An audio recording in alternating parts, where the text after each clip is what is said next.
हमारी दुनिया का 71% भाग महासागरों से घिरा है और मानव सभ्यता के बाद से कई साहसी लोगों ने समुद्र को पूरी तरह खंगालने की कोशिश की और समुद्रों में ये खोज आज भी जारी है। पर आप ये जानकर चौंक जाएंगे कि हजारों सालों से अब तक हम समुद्र का 5% हिस्सा ही पूरी तरह से एक्सप्लोर कर पाए हैं, जिसमें से कई लोगों को महासागरों में दफन खजाने मिले तो कई प्राचीन शहर भी मिले और समुद्र की गहराइयों में हमें कई ऐसे समुद्री जहाज भी मिले जो सैकड़ों सालों पहले रहस्यमयी ढंग से गायब हो चुकी थी। और भी बहुत से ऐसे चीज महासागरों से निकाले गए हैं।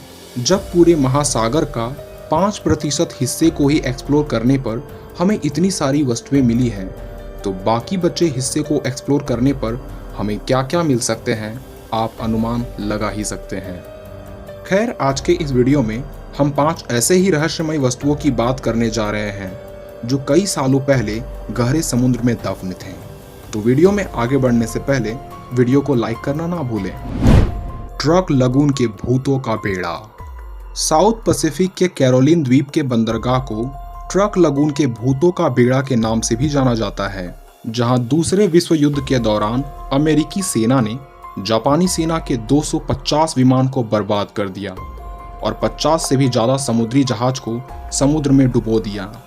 माना जाता है कि सिर्फ एक शिप में ही 400 से ज्यादा जापानी सेना मौजूद थे जो हमेशा के लिए जलमग्न हो गए, जिसमें से अधिकांश समुद्री जहाज के बेड़े ठीक उसी स्थान पर बने हुए हैं जहां ये डूबा था। पर सभी उस बात को भूल गए थे। पर 1960 में जैक कॉस्टो द्वारा अपने film lagoon the lost ship के शूटिंग के दौरान समुद्र के गहराई में कई ऐसे शिप के मलबे देखे जो पूरी तरह मानव कंकाल से भरी हुई थी और इस प्रकार कई डाइवर्स का ध्यान इस स्थान पर आया। उसके बाद जापान के सरकार ने भी उस जहाज में स्थित शरीरों को निकलवाकर उनके परिवार तक पहुंचा दिया। पर माना जाता है उस शरीर को निकालते वक्त डाइवर्स को कई आत्माएं और अजीबोगरीब घटना का सामना करना पड़ा था। Yonaguni monument. 1987 में एक लोकल स्क्यूबा डाइवर ने समुद्र की गहराई में हैमर्ड शार्क की तलाश में गया था। दुर्भाग्यवश उसे शार्क तो नहीं दिखी, पर उसने समुद्र की गहराई में कुछ अनोखा ढूंढ लिया जो शार्क से कहीं बड़ी खोज थी। योनिगुमा के पानी के ठीक नीचे जमी हुई पत्थर की संरचना वास्तव में जापानी अटलांटिस के खंडर थे जो प्राचीन काल में उन्नत शहर माने जाते थे और 2000 साल पहले भूकंप के कारण ये शहर जलमग्न हो गए थे।